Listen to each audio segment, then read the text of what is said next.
In accordance with Resolution 80/1 of 19 September 2025, I give the floor to the distinguished observer of the Observer State of Palestine to introduce an address by the head of the state.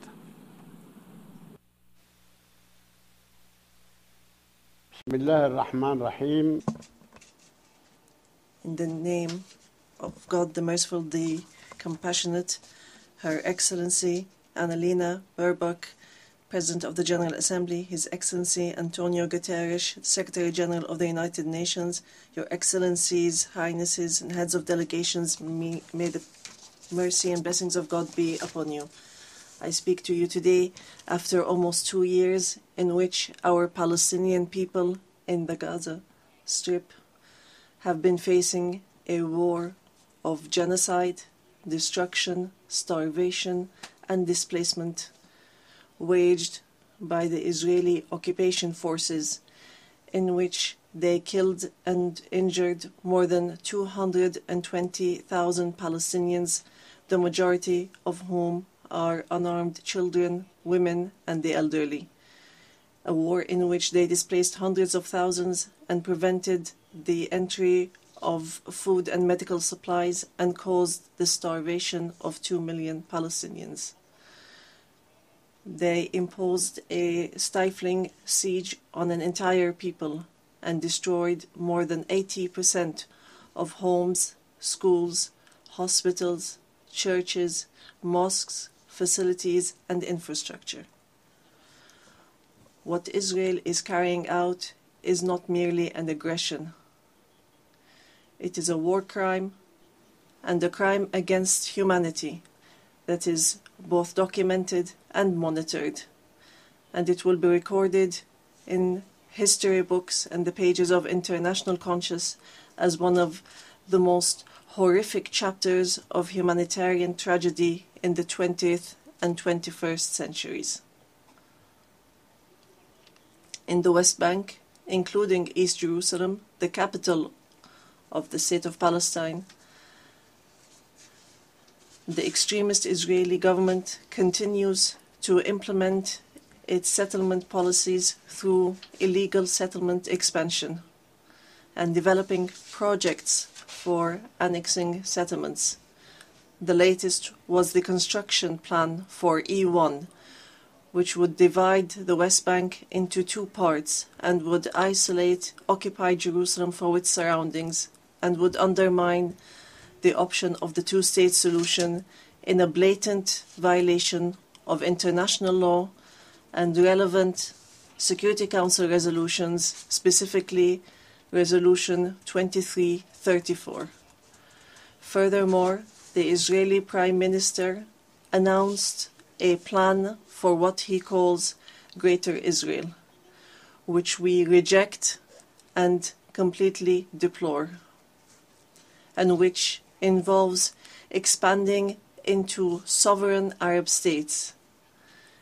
In addition to the brutal attack against the sisterly state of Qatar, which we condemn and see as an escalation that is grave and a blatant violation of international law, which requires a decisive intervention and deterring procedures and measures for such expansionary plans.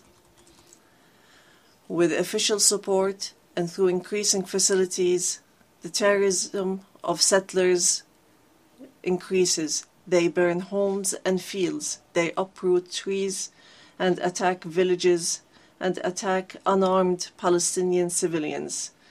In fact, they kill them in broad daylight under the protection of the Israeli occupation army. Furthermore, the Islamic and Christian religious sites in Jerusalem, Hebron, and Gaza Strip have not been spared the attacks which have damaged the mosques, churches, and cemeteries in a blatant violation of the historic status quo and in a clear violation of the provisions of the international law. Despite all what our people have suffered, We reject what Hamas carried out on the 7th of October. These actions that targeted Israeli civilians and took them hostages, because these actions do not represent the Palestinian people, nor do they represent their just struggle for freedom and independence. We have affirmed, and we will continue to affirm, that the Gaza Strip is an integral part of the State of Palestine, and that we are ready to bear full responsibility for governance and security there. Hamas will not have a role to play in governance. Hamas and other factions will have to hand over their weapons to the Palestinian National Authority as part of a process to build the institutions of a one state, one law, and one legal security forces. We reiterate that we do not want an armed state. Ladies and gentlemen, our wounds are deep and our calamity is great. 7 million Palestinians are still living the tragedies of the Nakba and displacement since 1948. Our people in the West Bank, including East Jerusalem, and in the Gaza Strip, are still living the tragedies of the Israeli aggression and occupation for decades. Years that our people have spent under occupation, killing, arrests, and settlement, and the theft of money, property, and lands. And this still continues without any deterrent or accountability. Years of oppression, deprivation, and the protection for the occupier, and enabling the occupier instead of protecting the people under the occupation, and more violations of the rights of our Palestinian people to self-determination, to freedom, dignity, independence, and sovereignty on the land of the occupied state, on the land of the State of Palestine occupied since 1967, including East Jerusalem. More than 1,000 resolutions at the United Nations, not one of them was implemented. There have been many efforts, many international initiatives, without reaching an end to this tragic situation that the Palestinian people are living under the yoke of occupation. In 1993, we signed the Oslo Accords, and we adhered to all its items, and we recognized the State of Israel. Israel, at the time, recognized the Palestine Liberation Organization as the sole legitimate representative of the Palestinian people. Based on that, we restructured our institutions, and we amended our national charter, and we rejected violence and terrorism, and we adopted a culture of peace. We made all our efforts to build the institutions of a modern Palestinian state that lives side by side in peace and security with Israel. But Israel did not adhere to the signed agreements and has worked systematically on undermining them. Ladies and gentlemen, just 3 days ago, we met at a high-level international conference in New York under the joint chairmanship of France and the Kingdom of Saudi Arabia, with wide-scale international presence and united positions that expressed a genuine international will to put an end to this historic conflict by recognizing the State of Palestine, ending the occupation, and returning hope to both the Palestinian and Israeli people. And here I would like to, on behalf of the Palestinian people, to express our gratitude and appreciation to all the states that recently recognized the State of Palestine and those that intend to recognize the State of Palestine soon. We urge all the states that have not done so yet to recognize the State of Palestine. We call on supporting Palestine obtaining full membership in the United Nations. It should be noted that we have already recognized Israel's right to exist in 1988 and in 1993, and we still recognize this right. In this regard, we would like to thank France, the UK, Canada, Australia, Belgium, Portugal, Luxembourg, Malta, Monaco, San Marino, Andorra, and Denmark for their recognition of the State of Palestine. We would like to thank all 149 states which had previously recognized the State of Palestine. Our people will not forget this noble position. We would also like to commend the role of the chairmanship of this conference, the Kingdom of Saudi Arabia and France, and also the United Kingdom. We would also like to thank all the states that headed the various working groups and those which participated and continue to participate in the International Alliance for Peace. We would also like to thank the states that are supporting our efforts to stop the genocide and the occupation and achieve peace. We highly appreciate all the peoples and organizations around the world who protested in support of the rights of the Palestinian people to freedom and independence and to stop the war, destruction, and starvation. We reject confusing the solidarity with the Palestinian cause and the issue of anti-Semitism, which is something that we reject based on our values and principles.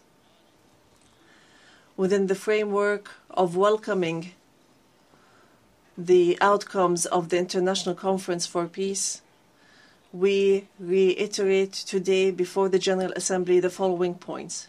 First, the need for an immediate and permanent end to the war in Gaza.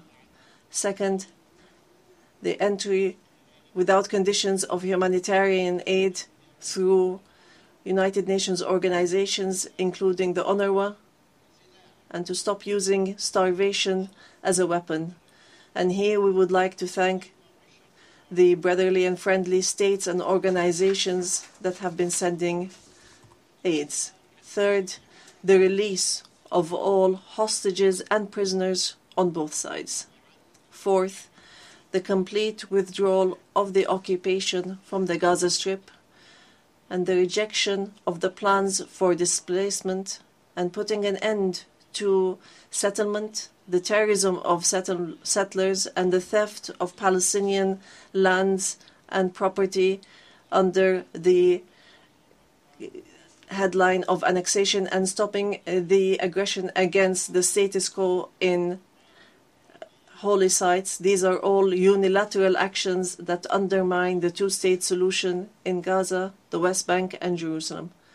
Fifth, the State of Palestine should take their full responsibility, starting with the Administrative Committee for the Gaza Strip, which is chaired by a minister in the Palestinian government, to manage the affairs of the Gaza Strip for a temporary period, and then to connect that with the West Bank, all through Arab and international support and with Arab and international presence to protect civilians in Gaza and support the Palestinian forces under the umbrella of the United Nations rather than being a replacement. Sixth, to guarantee that the residents of the Gaza Strip remain on their lands without displacement, and to implement a recovery and reconstruction plan in both the Gaza Strip and the West Bank. Seventh, releasing the Palestinian tax money that is being held by the State of Israel unjustly, and lifting the economic siege and the barriers from the Palestinian cities, villages, and refugee camps. Eighth, supporting our national efforts towards reform and conducting presidential and parliamentary elections within a year after the end of the war. The practical procedures has begun. A committee has been assigned to draft a temporary constitution, and it will end its work within 3 months, so that we move from authority to state. We want a modern and democratic state that abides by international law, the rule of law, and multilateralism, and the peaceful transition of power. And we are extremely keen to empower women and the youth. Ninth, we declare that we are ready to work with US President Donald Trump and with the Kingdom of Saudi Arabia and France, the United Nations, and all partners to implement the peace plan that was approved in the conference that was held on the 22nd of September in a way that would lead towards a just peace and regional cooperation. Ladies and gentlemen, today we say clearly,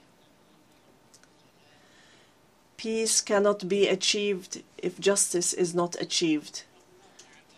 And there can be no justice if Palestine is not freed.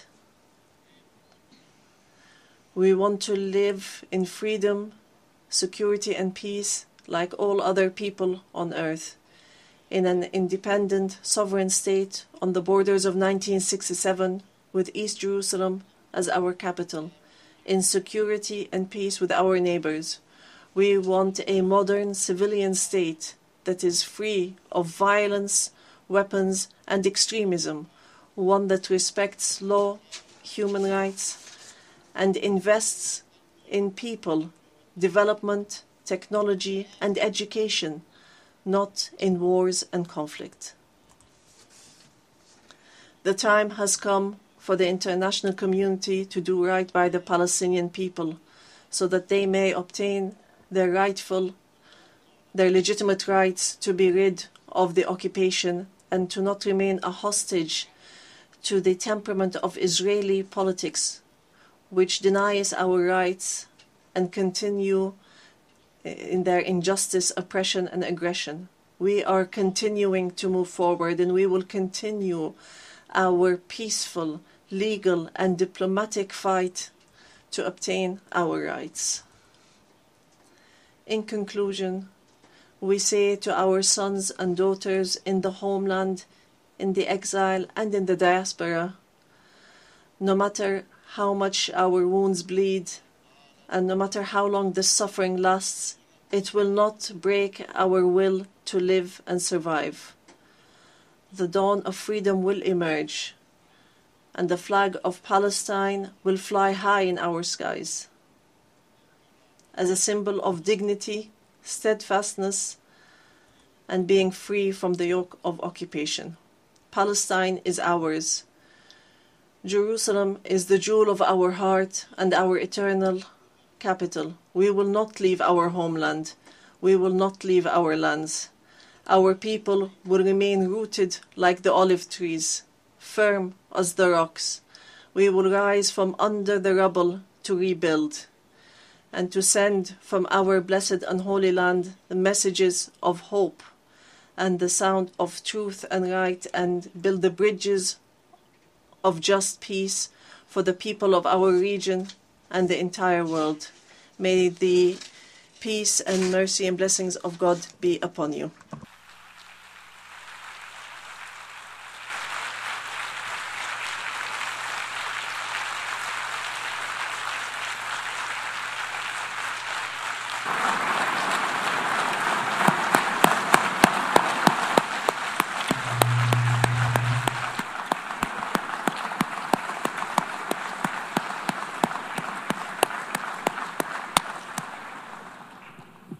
On behalf of the Assembly, I wish to thank His Excellency Mahmoud Abbas, President of the State of Palestine.